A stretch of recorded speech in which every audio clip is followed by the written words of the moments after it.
And it dawned on me that without, because knowing the physiology of TSM and that naltrexone blocks our opiate receptors, therefore the endorphins from alcohol don't lead to that cascade of dopamine in our midbrain that sets off that tremendous chain of reaction between certain structures, like the nucleus accumbens and ventral tegmental area, that are directly implicated in what makes us crave more and more and more, and does not give us an off button. TSM didn't allow for that dopamine dance. So for me, it was like, wow, I'm actually seeing alcohol for what it truly is.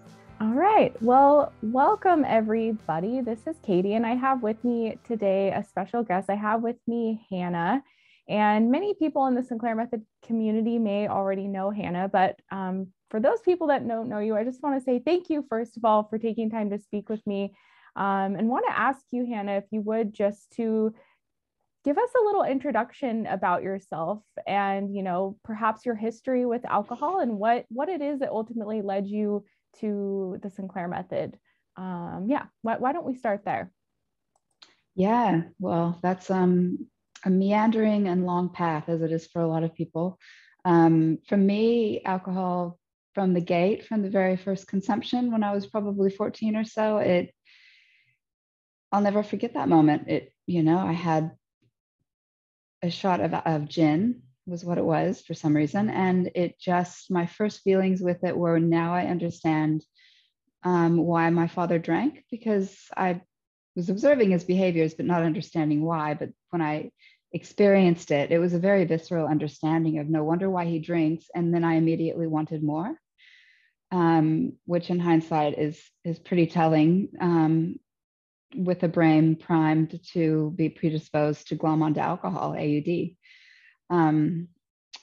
So that was the beginning. And then my 20s were just filled with unashamedly drinking massive quantities of alcohol. It was part of my social life, my professional life.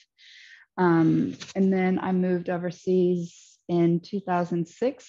So at the age of 30, and a lot of my work at that point involved being on call for healthcare. So that put a damper to drinking immediately, except for the fact that when I was off call, epic level binges would occur. And they were just very extreme. And then clawing my way back to function and be responsible and be able to do my job and live my life. It was just a horrible cycle. Being on call remains the one thing in my life that actually I never compromised. Eventually, alcohol, the hold of it was so significant that I compromised everything. The addiction was so strong that the things that I loved and cared about most ended up being compromised in the face of active addiction. 30 to 36 or so, it was definitely a hidden thing. No one knew. It's something I did in secret. So it became a very, very solo experience in complete isolation. People knew that I used to drink in my 20s, but I grew out of it, was the assumption. And it just was, my social life had nothing to do with alcohol. It was just my very, very personal solo thing. And then in 2012, I went overseas to 2 different countries, and it was just like ollie oxen free. It was just no holds barred, just extreme drinking. That led to that kind of classic rock bottom that a lot of people experience. I barely made it back to Australia, barely. And then I was done. I was just absolutely done. So that was late 2012. And then I stayed totally alcohol free. It wasn't even a part of my life. It wasn't a draw. It was just a nothing. So looking back on that time, considering TSM terminology and conceptualization, I was definitely extinct, just not pharmacologically, because I never used medications. But then in 2017, I often think of coming out of addiction or falling into a binge or whatever you want to call it. Often it's a perfect storm of things. And in 2017, my perfect storm included a lot of incredible life stresses, a lot of acute trauma. And most importantly, I began taking a supplement that was I didn't know this at the time, but it was preserved in a hardcore form of ethanol.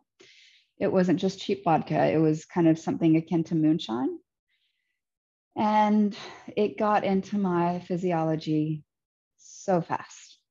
It got me, and it got me hard. And within a week or two of taking this supplement that I responded to really well, because I thought that my body was just responding to the turmeric aspect of it, for my spinal issues, when really it was, now in hindsight, I realized that it was the ethanol.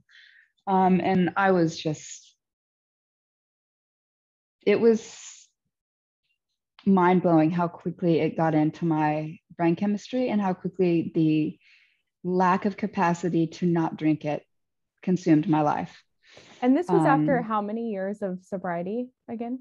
Over 5, somewhere Wow. between 5 and 6. So you didn't think Yeah. about drinking, didn't want to drink, like didn't really occur to you for 5 years. And then you started this supplement and that's what led you back. Wow. Yep. It got into my brain chemistry and I felt it. I felt altered, but I thought it was the turmeric because it was a very concentrated, viscous golden nectar. And it's just like if you take too much, like nutritional yeast, it's high in niacin. So you get a niacin flush, you get that warmth, and I even get a bit of a heat rash. We used to do this for fun in Alaska. Strange things I know that you the do. niacin flush. Yeah. I know what you're talking well, about. Alaska's cold, and it gave us a flush of warmth. And again, we were on call, so we couldn't do anything intoxicating. So it was just having fun with things. So I thought that what I was feeling was the turmeric, but it wasn't. And then having that substance back into my brain chemistry, plus the other stuff going on in my life, just imploded basically. And long story short, until I got to TSM, it was just a series of extreme binges, which is interesting because left to my own devices in my 20s, I was never a binge drinker until I was on call or post drinking again after that period of being AF, being abstinent. But it was definitely binge drinking to the extreme. And the classic, started out where I could, come back from a binge, go through a medically assisted detox, and then be fine for months. But that, the binges got worse and worse. The detoxes got more and more dangerous. And the periods in between binges got much closer and closer together. So it was a very horrific downward spiral. Yeah. And so I know that's what led you into the Sinclair method. And I wondered if you wanted to talk about that experience a little bit of, I'm talking about your first time taking naltrexone and what it was like for you to experience drinking alcohol and naltrexone, being someone who tended to kind of fall into these patterns of binge drinking. And then maybe a little bit about kind of where you're at today with TSM. Well, I watched TSM from afar for over 2 years because I just could not wrap my head around a non-abstinence-based methodology. And I was terrified of putting that substance into my body. I was terrified of it. And that's, based on personal experience, but also the collective consciousness, which says, if you want to be abstinent, then don't drink. TSM is thinking laterally and saying, if moderation or abstinence is your end goal, here's a very, relevant and effective way of going about doing that. But it took me a while to wrap my head around it because in my experience, putting any alcohol into my body led to a blackout within 36, 48 hours.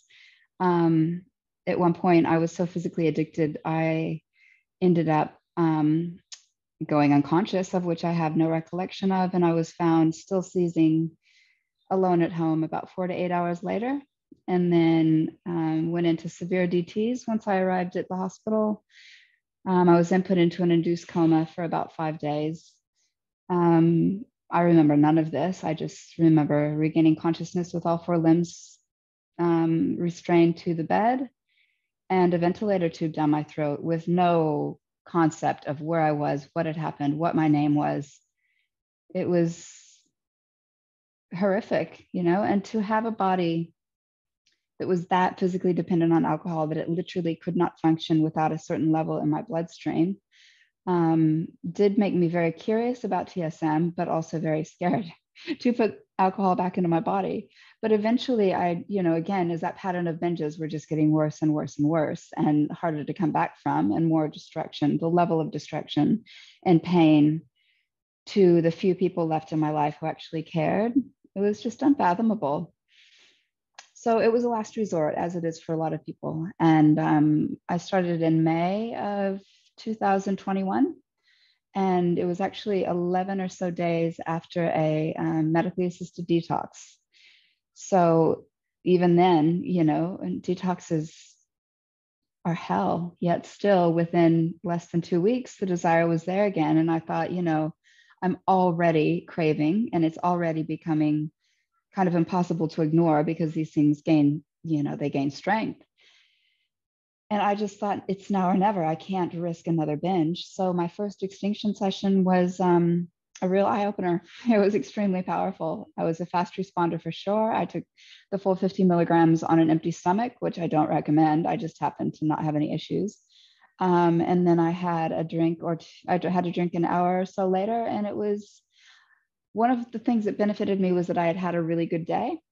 I actually felt good for the first time since the detox.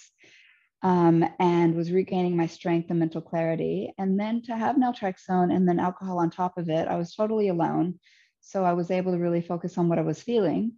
And it felt like a truth serum. It felt like I felt gray and dull and lifeless. My good day was going downhill because I just kind of went, oh, I feel kind of not great. It just was a stark contrast to having a good day of naturally occurring happy hormones. And it dawned on me that without, because knowing the physiology of TSM and that naltrexone blocks our opiate receptors, therefore the endorphins from alcohol don't lead to that cascade of dopamine in our midbrain that sets off that tremendous chain of reaction between certain structures, like the nucleus accumbens and ventral tegmental area, that are directly implicated in what makes us crave more and more and more, and does not give us an off button. TSM didn't allow for that dopamine dance. So for me, it was like, wow, I'm actually seeing alcohol for what it truly is. It was quite the contrast from the norm being, okay, I've had 2 drinks. I'm just like Smeagol is precious. Where's my alcohol? I want more and more and more.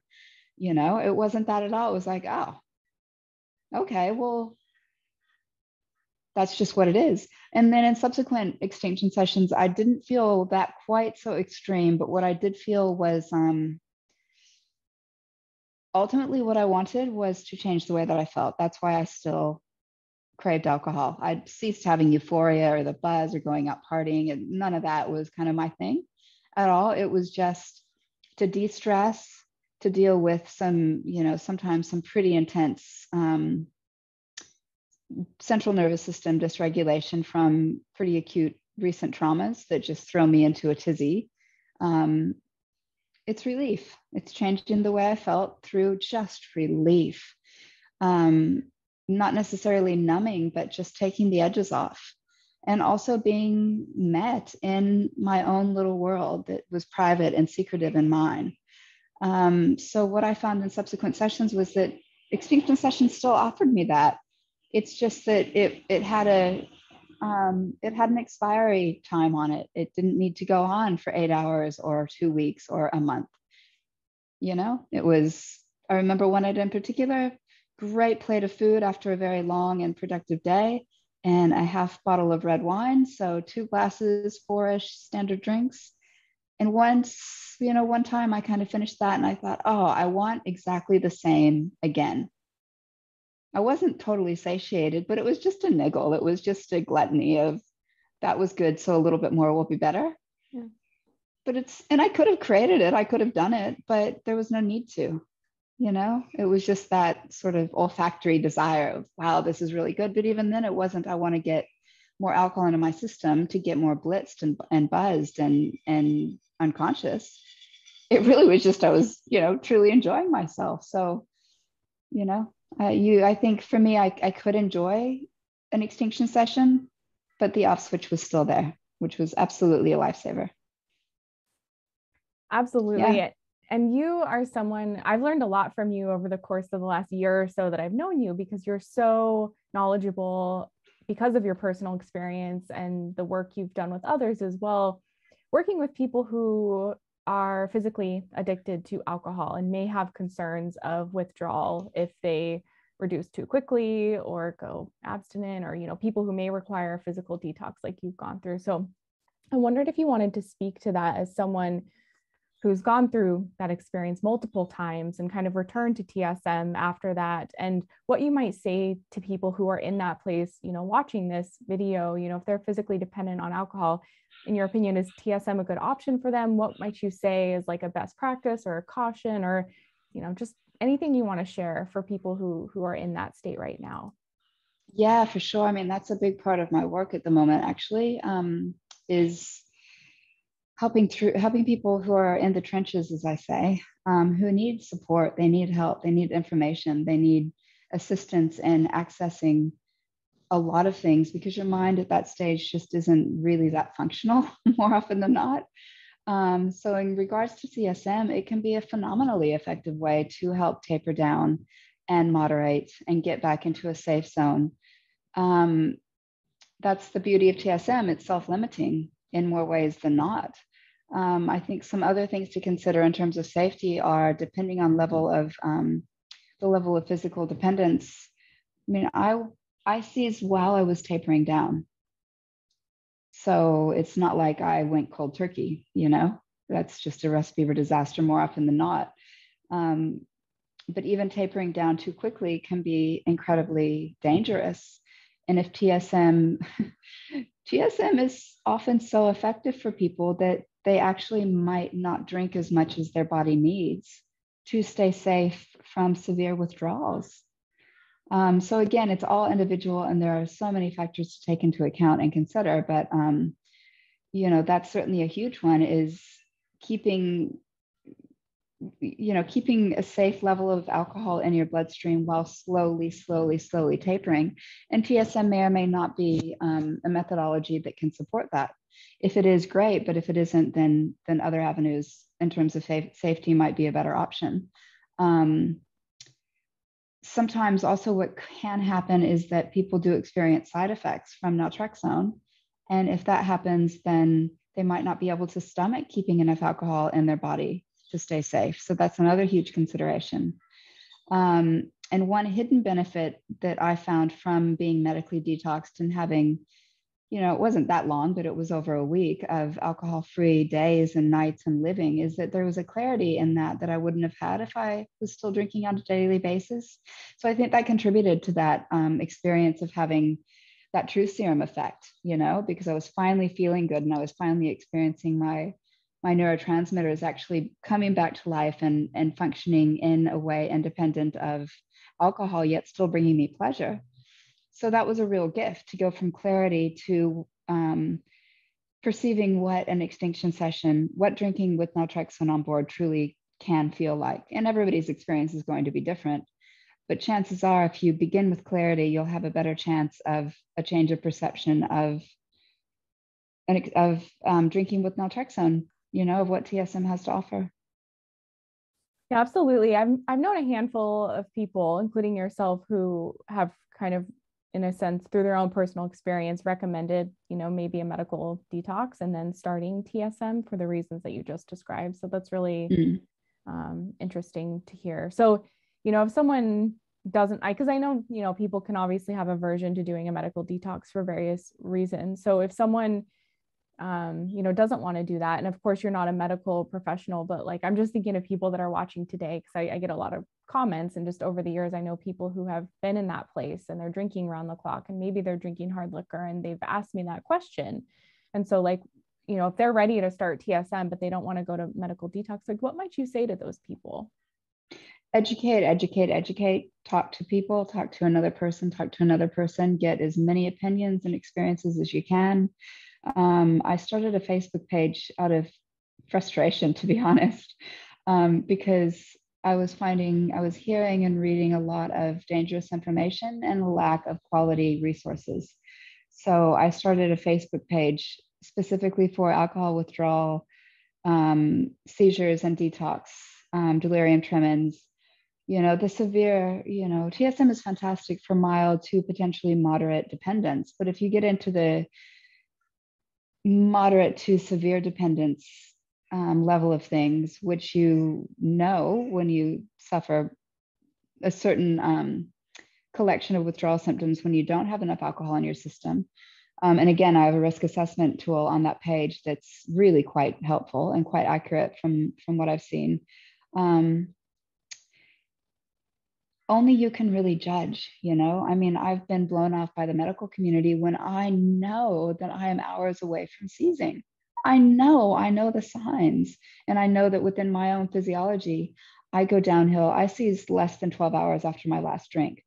That's pretty unusual. I also know of 2 people who seized at day 8, which is also unusual. So we can look at certain protocols that are out there now that say days 2 to 3 are the most dangerous, or severe withdrawal symptoms start at, 36 to 72 hours. Maybe not, So the more education, the better. Although if somebody's in that state, they're probably not in a great state of mind to start gathering cognitive and, information that demands cognition and rational thinking. So reaching out for help, from a variety of sources. I've never been one to take one person's or communities or organization, or no one else's truth is mine, and no one else gets to or has to live with the consequences of my decisions. So, yeah, I think there's so much out there, and picking and choosing, and then making your own decisions. Yeah, and I'll be sure to link your Facebook page below as well for people who want to access that and join the group, or your Facebook group, I should say. Yeah, that would be great. Yeah. And there's. Oh, go ahead. I'll just say also that there are so many people on there who are silenced in other platforms or other communities or other recovery programs because they don't fit the mold. But then they get onto a group where all experiences are valid and not shunned, not sort of shut down by, well, I quit cold turkey and I was fine. That always trumps the people who have suffered when someone who is in the trenches is needing to get out safely and quickly. Because who doesn't want to hear, I quit cold turkey and I was fine? Yeah, it sucked for 2 days, but then I was fine. Of course, people are going to gravitate towards that, and that is relevant, but it could also be life-threatening. And I've seen that way too many times, and I just can't sit by and watch it happen. So not only is it, the page that I started with my information and experience, but there's hundreds of other people that chime in with their own. And that sort of anecdotal community-based information is absolutely invaluable because there's so much diversity. And that diversity isn't given a whole lot of credence within set protocols and medical community paradigms, really. It's based on massive macro level scale, not scales, but studies. And within the Sinclair Method community too, like it's, there's not a ton of people that are asking these questions about, the concerns with withdrawal and like how to approach the method this way. I know, I worked at Rhea Health for a while, and they do other medication assisted treatment combined with naltrexone as people are kind of like titrating down. So there are options out there for people, but it's something that, like I don't feel totally equipped to answer those questions because I don't have that personal experience or, like working with a ton of people. So that's why I appreciate getting your voice in this conversation, because you've been there, and I think you can, point people in the right direction. Yeah, just opening the doors. If I had those doors open and known that I was actually tapering too quickly, it never would have happened. But I just didn't know. I didn't know any better. I thought I was doing the right thing. Yep. Yeah. I know something you often talk about as well, which I was hoping you would mention here, are the supplements that are crucial for this journey of, recovering from alcohol use disorder, especially, for someone who was like in your state, being physically dependent. Did you want to mention like the key supplements that your body has needed for this process? Well, actually, especially on Thrive, reading Karen's weekly supplement posts, I actually don't know a whole lot about the majority of supplements. What I stuck to that I think has been my saving grace was that one, I have an extremely healthy nutritional intake and lifestyle when I'm not drinking, extremely healthy. So that combined with understanding the role of thiamine, which is just vitamin B1 in any alcohol use, particularly moderate to severe intake, it's life-changing. I should be severely mentally and physically incapacitated at this stage. And I am to I mean, I'm not incapacitated, but I definitely have pretty significant balance issues, memory issues, my manual dexterity. After detoxing, I actually have been unable to write legibly for at least 2 weeks up to a month at a time. So that's neurological, that's nerve damage. So thiamine is what prevents Wernicke-Korsakoff syndrome, which used to be called wet brain, and that's a collection of symptoms. It's actually on a continuum. So your mainstream, your standard hangover, the shakes, the tremors, the headache, the sweating, that's actually just on this end of the continuum. Seizures, delirium tremens, and then Korsakoff syndrome, which is irreversible. I don't really like that word, but irreversible brain damage or neurological damage is on the other end. Most people are in between. I was pretty much over there. But the first thing that's always done in hospital, at least should be done, is intravenous thiamine, because it's critical to protecting the brain from the ravages of alcohol. Alcohol just absolutely strips our body of B1. We don't actually need that much at all. And most people will get it in a normal diet, but drinking alcohol will strip. It's just like, smoking a cigarette will strip your body of oxygen, and taken to the extreme, you lose capacity of your lungs to function. Same with alcohol and brain function, neurologically speaking. Awesome. Yeah, that's helpful.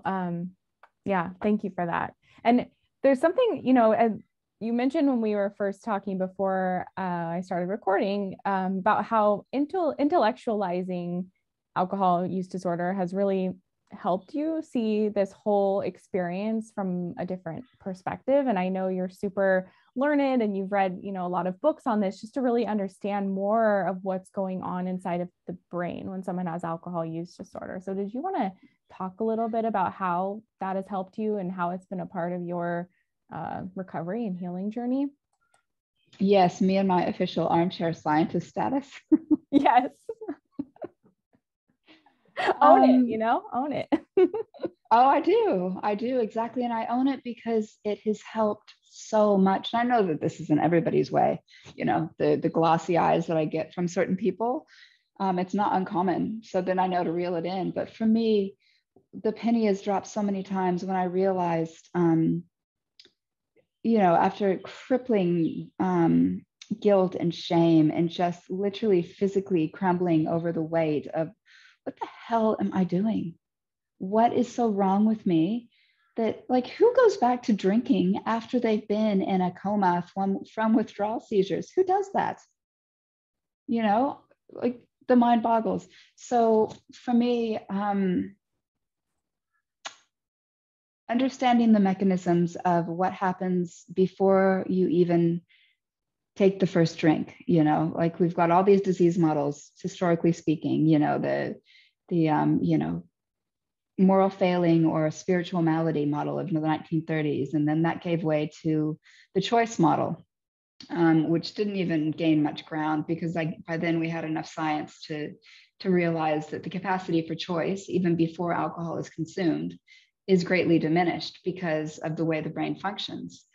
And then we got the disease model that happened because we saw brain changes on new advancements in imaging and scanning and things like that. So we could visually see the changes in our brains in different parts of the brain directly related to cognition, specifically, lots of different areas, but directly related to cognition and rational thinking, forward thinking, this part, the prefrontal cortex, and then also measurable changes in the midbrain, which is where the addiction fireworks take place. And that's the nucleus accumbens and ventral tegmental area and numerous other structures as well.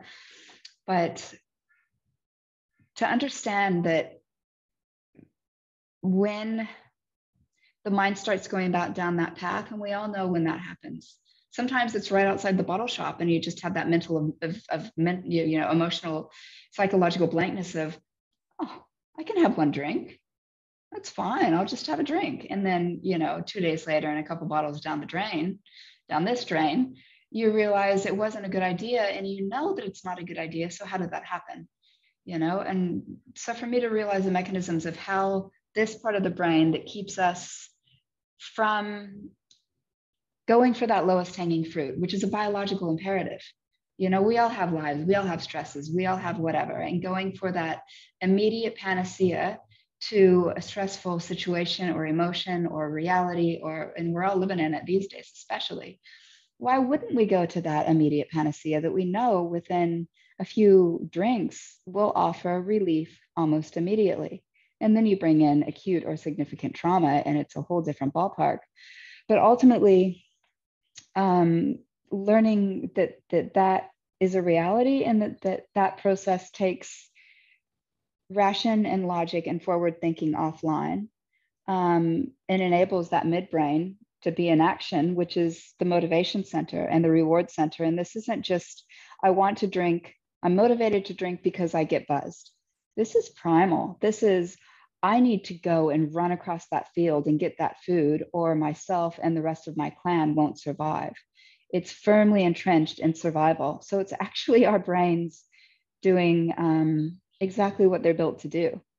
And, I've been reading a lot of Anna Lembke and listening to Kent Dunnington recently, and both of them have a beautiful perspective on addiction, in that we're actually not necessarily higher evolved, but there's a certain evolutionary aspect to having brains that are so primed for survival that they take over. It's just that because our culture has such an easily accessible, noxious, toxic substance that's highly addictive, we get, sort of sidetracked into that, rather than, because we don't have lives really that are about acute survival like we used to, but those parts of our brains are still prime tuned for it. That's what has maintained the species for as long as we've been alive.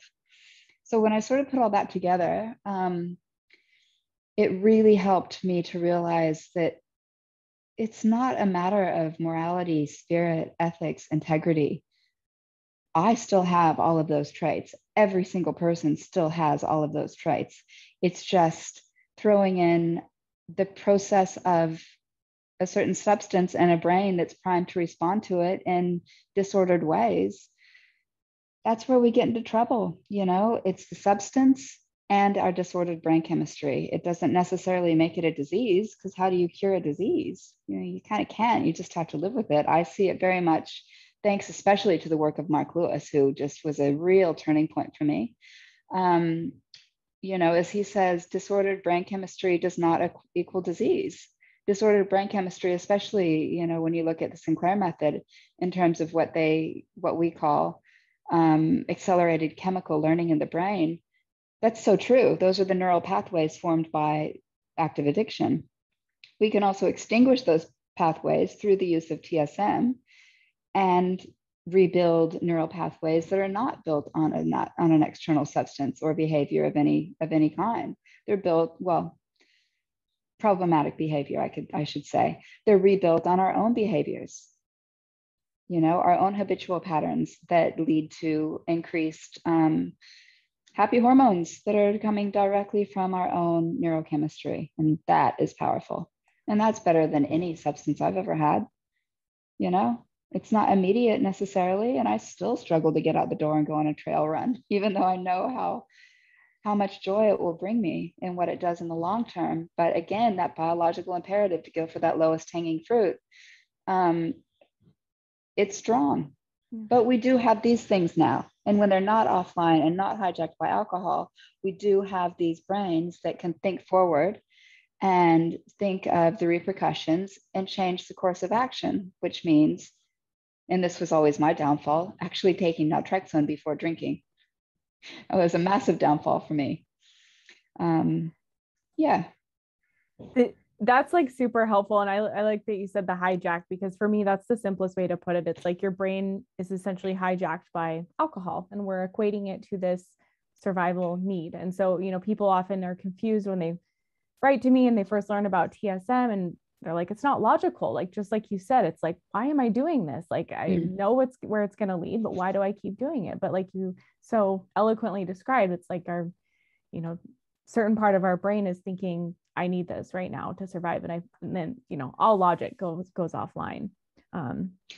Particularly once, oh, go ahead. I'll just add really quickly, particularly once, and we don't even know when this is, but I suspect it happens very quickly in the majority of people, particularly once the brain is not only primed, because I think anyone with a genetic predisposition to AUD is already primed. It doesn't mean you're doomed for life. It just means if that perfect storm happens, you know, be careful. But that, you know, what I was going to say is that when there is a physical dependency and or addiction to the point of function, then it's a whole other ballgame altogether, because alcohol and benzodiazepines are the only two substances out there that actually change our homeostatic mechanisms, our core body functions like temperature regulation, ability to regulate enzymes and other minerals, GABA glutamate balances. That's why cold turkey detox kills people, because the body cannot function without one of those. Yeah, we're talking about alcohol specifically here. That's why I seized. My body had lost the capacity to function without alcohol in it. And you mentioned a couple books, or you mentioned the authors, and I wondered if you wanted to mention the book just in case people are curious. The Dopamine Nation, I know you mentioned that one to me, right? Yeah. Anna Lemke's Dopamine Nation, if I can speak. Anna Lemke wrote Dopamine Nation. I think she is head of medicine at Harvard or something like that. But once again, she's one of these people with tremendous knowledge who has an amazing capacity to make it really readable and understandable. But she basically explains why, as people in the 21st century, we are killing ourselves with consumption, whether it be a substance or behavior. But when substances are involved, it's, you know, even more sort of problematic neurochemically. But it's looking at dopamine as it relates to motivation. Motivation is directly related to survival. When dopamine, motivation, survival get mixed up with alcohol, that's what leads us to trouble. So that's a fantastic book. And then, you know, one of the most profound thinkers of my time, I truly believe to be Mark Lewis. He's beyond his time. I've watched so many talks he's had with other people, and I just sort of get the sense that others aren't quite there yet. But what he has sort of very articulately and poignantly expressed is this concept of accelerated learning in the brain, the learned behavior model, basically, which then means freedom, because then we can unlearn it. It isn't a trap of being diseased for life. I know that, you know, I don't want to get too caught up in wording. And if the disease model and that verbiage works for people, then great, go for it. It worked for me for a long time. It was like, oh, thank God, you know, I'm not just a loser. I actually have a physiological situation that at the time I called a disease that explains why I'm doing the things I do. Great. The wording doesn't really matter. Looking at the function of the brain, and, you know, it's not just neurochemistry. So much else comes into all of this, you know, the psyche, the soul, the heart. It's all intertwined for sure. But Lewis does an amazing job of explaining what is happening in our brain. And you kind of listen to his work and just think, oh, well, no wonder. Okay, now what do I do? And then that's where TSM for me came in. And that's, you know, without Lewis's work, there's no way I would have been game to try TSM, because those two together just made sense to me and gave me hope that voluntarily, God forbid, putting alcohol in my body again would actually have a positive effect rather than negative. Yeah. Awesome. And you mentioned earlier that you were struggling with the compliance piece of TSM. Did you want to talk about that and like what your experience was like with compliance, meaning taking the naltrexone an hour before drinking, which is the TSM protocol? Yeah, absolutely. You know, it's just amazing that I was such a fast responder and had such an amazing beginning at first, and then ultimately, again, a perfect storm. You know, it was a perfect storm of just life situations and emotional upheaval that for various reasons I didn't adhere to the protocol, which number one is always take naltrexone to protect your to protect your midbrain from exposure to the endorphins from alcohol. And by not doing that, those addictive pathways in me were reignited like that. And I was off to the races and just disappeared for weeks, up to a month at a time. And the notion of, taking naltrexone just wasn't even a blip on the radar. I was so far gone so quickly. So that's a bit of an extreme case, but I guess it's that, just that knowing that, if you have sex without a condom, you risk pregnancy. And naltrexone really is a condom protection wise for our opiate receptors that are susceptible to alcohol. I could be more discreet and call it a piece of gum that is placed under the opiate receptors, but I like the shock value. It's just a condom anyway. It is protective against this thing that, anyone listening to this, I'm guessing, is because you or a loved one wants to change your relationship with alcohol. It might just be, that it's a bit of a nuisance, or it might be that it's a matter of life and death. And naltrexone, when given the opportunity to do what it does most effectively, which is the Sinclair method, is just so effective. But if you don't do it properly, which number one is compliance, it is the golden rule, adhere to the protocol as set out. And then I think there's a little bit of wiggle room with timing and potentially dosages. I'm still kind of up in the air about that one. But again, people have different experiences. But number one, always take the pill before exposing your brain to alcohol. It's a black and white issue. And I don't see anything really, I don't see much in life as black and white at all, but I do see that as black and white. And it's, if you do have an experience where you drink without naltrexone, all is not lost. TSM is a very different paradigm than anything that's come before, anything. There is no, smart recovery is pretty close. And the other sort of secular options like Life Ring and Noble Steps and Buddhist-based approaches definitely are different than the dominant paradigm that's been around for nearly 100 years. But TSM really takes the cake. There's no back to day one again. There's no linear path. There's no all is lost. There's no, oh, I've ruined everything I've done.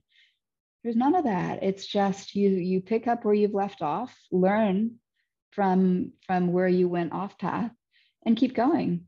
I'm grateful. I am so grateful for everything that I've experienced, because now, I wouldn't call myself pharmacologically extinct, because I didn't, unless it can happen within a matter of months. But then again, I don't know. It's a complex thing. I don't even really look at my own journey as extinction or not. All I know is that I'm free. I have zero desire to drink whatsoever. Alcohol is, once again,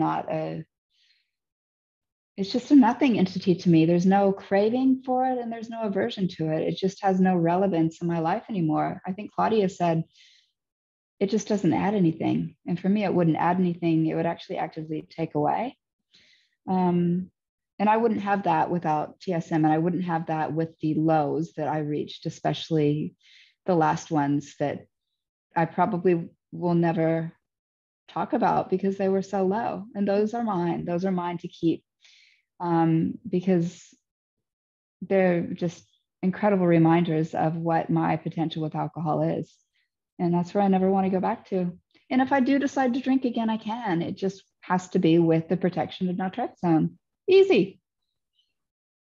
Thank you so much for sharing that with us, because I know that's very vulnerable and honest, and most people wouldn't, share that. So you're being here on this chat today too. Just want to thank you for that. Yeah. I think, go ahead. Sorry.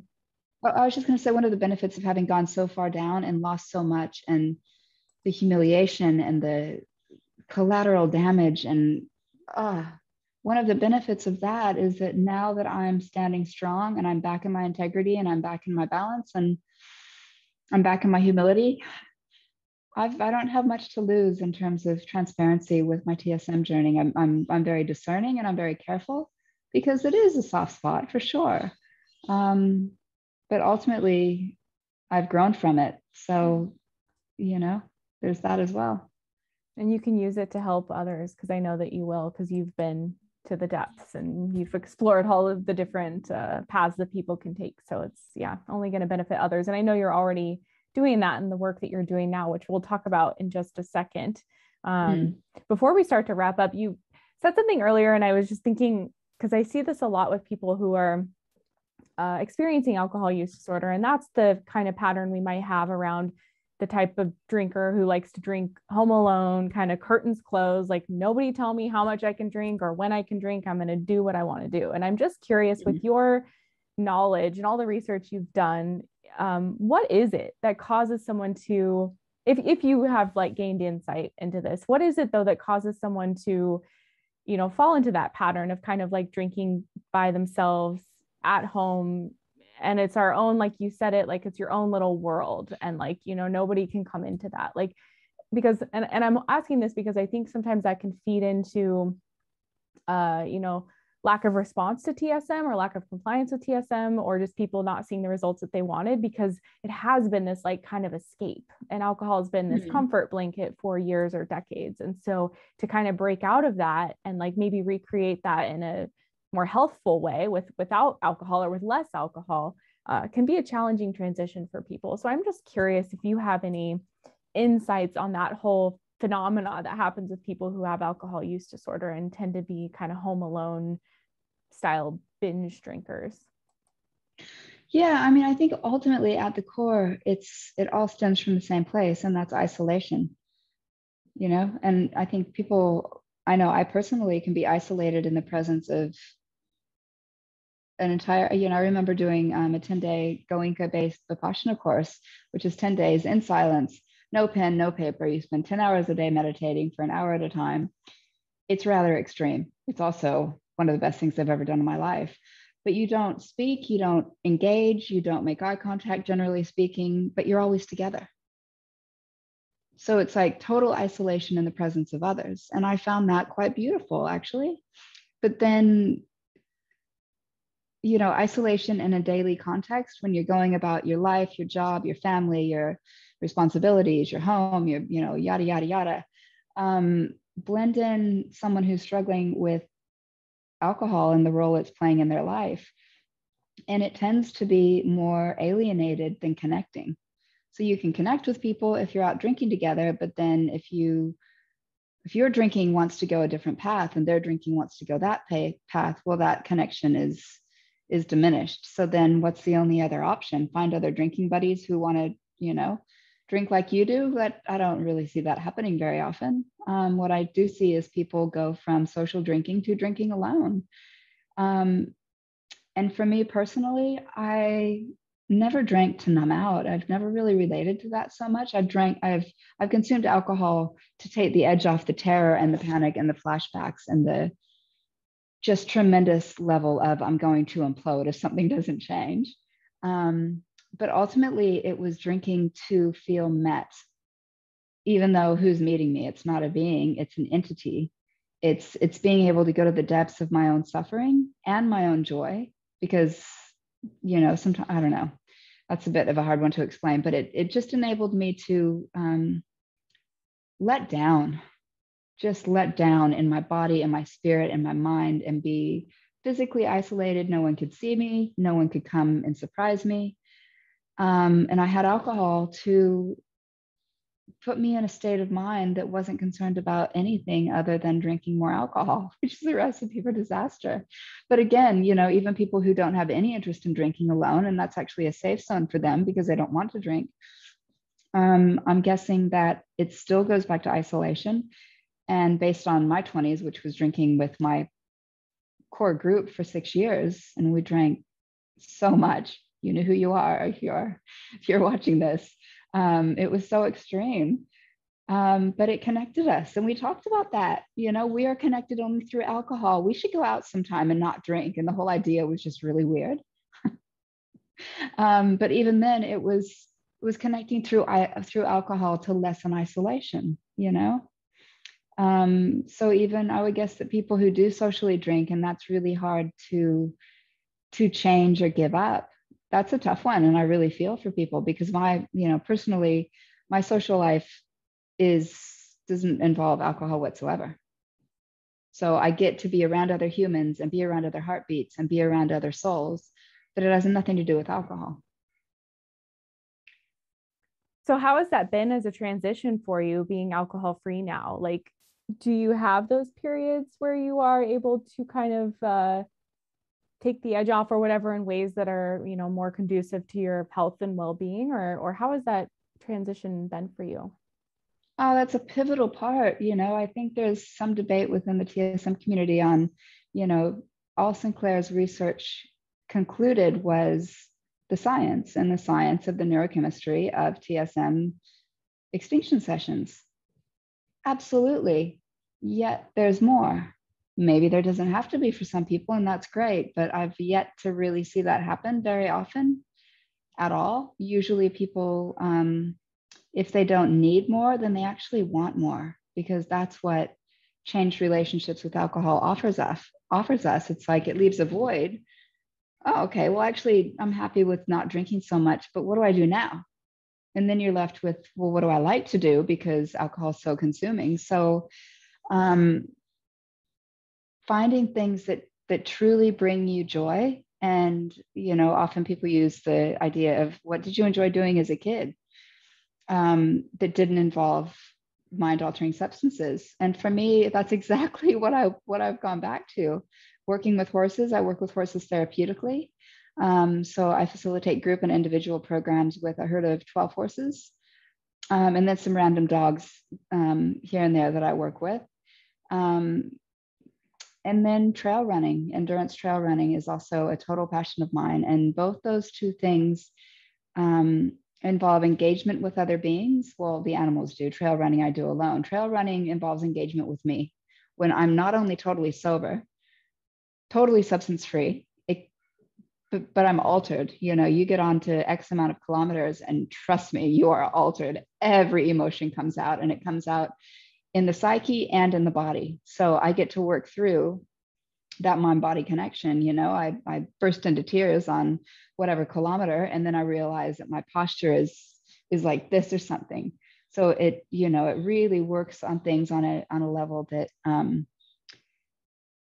is hard to access a lot. So that's why I'm really encouraging of people, when they are looking for new avenues, try and do something physical, try and do something outside, try and get back to the primal things that we were designed to do. I mean, bipedal motion, trail running. We've been running through the bushland. Well, I'm in Australia, or the woods in the States, for how many millions of years now? It's quite primal, or if you like a different medium, swim, dance, cycle, ski. But something as close to nature as possible, I think, is really helpful. Staring at more screens, I think we all probably would agree we don't really need any more of that. But really, ultimately, it's just whatever works for you. There's no rule. There's no, it's finding your own true path. That is where your gold will lie. And if it involves other people who also have the same passion, and alcohol or substances aren't part of the equation, that's even better. I get my fill of that through people like you and the TSM community and the recovery community in general, but I get my fill of humanity and other heartbeats from humans and animals. That's awesome. Yeah, I was just chatting with someone who, they were kind of opposite of you, and I was someone who liked to drink home alone as well, but they were more social drinkers, and they were saying that was my way to justify that I didn't have a drinking problem, because if I wasn't drinking alone at home, then I didn't have a problem. I was only like, binge drinking out with my friends almost every single night. But it was interesting to hear them say that they're now trying to find a connection of a friend group that, the whole hanging out time doesn't just revolve around sitting around a table and drinking together. And so it's been it was just interesting for him. And so I just wanted to share that little anecdotal story. Yeah, and who made up the rule that drinking socially was acceptable, but drinking alone is not? Yeah. Because with TSM extinction sessions, I had the best, most reflective, insightful evenings alone, where I actually got back into creating, artsy stuff. And I'm not really an artsy person, but I write and I do some collage things. And that's what I was drawn to do. I didn't want to engage my intellect. That thing shut up for once, So it became actually a benefit, rather than, there's nothing wrong with drinking alone. It's just, if it crosses that invisible line that that only an individual will know when that line has been crossed, Yeah. whether it's socially or in solitude. Yeah, absolutely. So as we start to wrap up here, Hannah, just thank you so much for chatting with me today. It's been an awesome conversation. I wanted to ask, because I know you've got a lot of things going on in the recovery community, both with TSM and I think, maybe a bit outside of that as well. So why don't you just tell us kind of the different irons that you have in the fire right now and what you're involved in and what you're working on? Well, I've just become one of the TSM coaches. So I've joined the people who have trained under C3 with Claudia. I've just gained so much, as we all have, from TSM that and C3 has been so phenomenal with all of the relentless work that they have done through a decade now, and what you and Karen are doing with Thrive. It's really interesting to see where we're all going to be in a decade. I'm excited, and sort of going into formally TSM coaching was just a natural segue since it was sort of already happening already. So that's in place, and I'm starting up a series of just informal interviews with people who have had severe withdrawal and detox experiences. My intent with this is not to instill fear. It's not. That doesn't do any good. It's to educate, and it's to show what most people don't hear about. It's to, it's actually it's kind of a form of self-therapy in a way. It's what I wish that I had known or had access to, because what I went through was unmitigated hell. I would have died alone.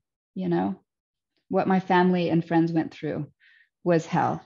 They had to watch that. They had to see what didn't have to happen had I, or even people who were in more, had more clarity of mind than I did, if they knew better. So really, ultimately, it boils down to more education. And if that takes hearing the extremes that are often shoved under the carpet because we don't want to hear about it, then that's what I'm keen to do, because my extreme needs to be heard.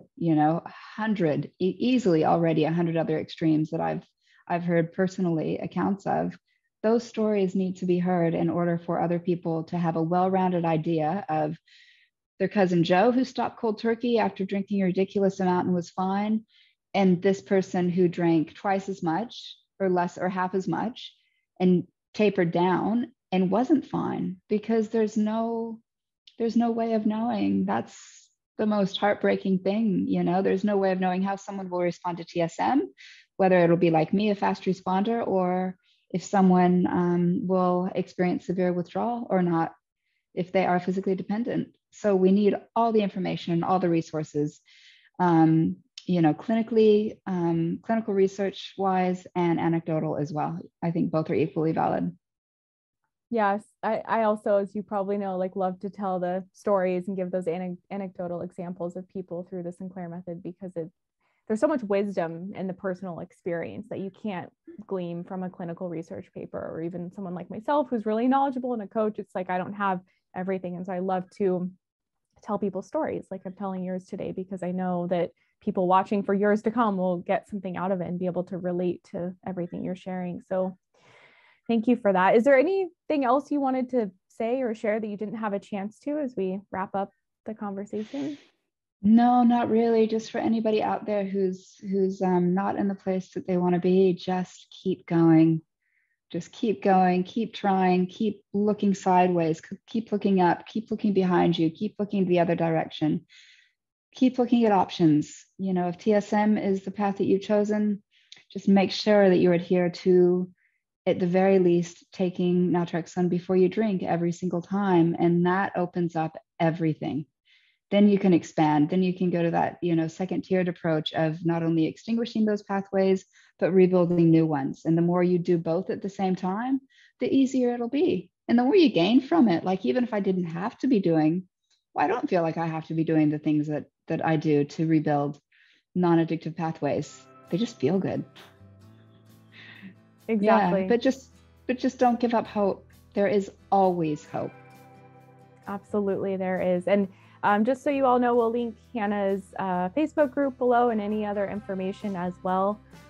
Thank you so much. And I'll be talking to you later, Hannah. That sounds great. Thanks so much for having me, Katie. Bye. Okay, see ya.